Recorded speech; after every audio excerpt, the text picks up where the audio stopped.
হয়েছে? আমি আগে থেকেই বলেছিলাম ভাই, আমার প্রেডিকশন ততটা ভুলভাল হয় না। আমি আমার প্রার্থীদের চাঙ্গা রাখার জন্য অনেক কথা বলেছি, এটা রাজনীতিতে বলতে হয়।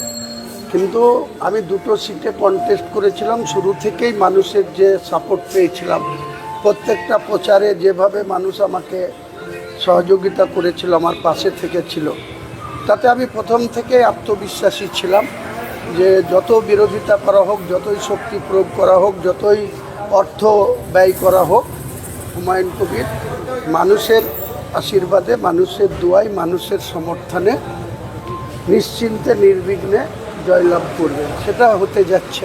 এবং রেকর্ড মার্জিনে মুর্শিদাবাদ জেলায় আমি যে ভোটের মার্জিনে দুটো সিটে জিতব, অনেক ক্যান্ডিডেটেরই হার জিত হবে, কারো ক্ষমতা নাই হুমায়ুন কবিরের মতো মার্জিন রেখে জিতে। আপনারা দেখেন না, মেডিকেল ওয়েট করুন। এখন পর্যন্ত পঞ্চম রাউন্ড শেষে ৩২,০০০ ভোটে আপনি এগিয়ে রয়েছে।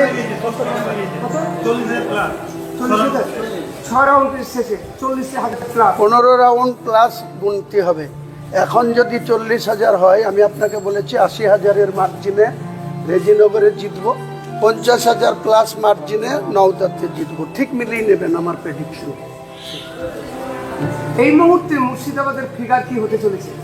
দেখুন, মুর্শিদাবাদের অঘোষিত রবিনহুড দীর্ঘদিনের রাজনীতিবিদ অধীর রঞ্জন চৌধুরী এত গোয়াত্তমি করলো, আমি যেচে ওকে সাপোর্ট দিতে চেয়েছিলাম।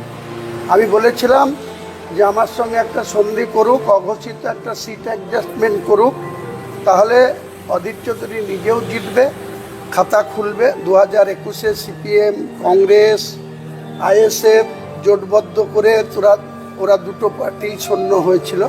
আমি বলেছিলাম মুর্শিদাবাদ জেলায় এক মঞ্চে যদি মোহাম্মদ সেলিম আর অধীর চৌধুরী আর হুমায়ুন কবির মানুষের কাছে বক্তৃতা করে, তাহলে মুর্শিদাবাদ জেলা থেকে তৃণমূল দলটাকে ধুয়ে মুছে সাফ করে দেব।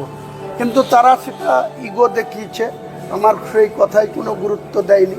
কাজে আমাকে যদি কেউ সম্মান না দেয়, আমি কাউকে সম্মান দিতে পারবো না।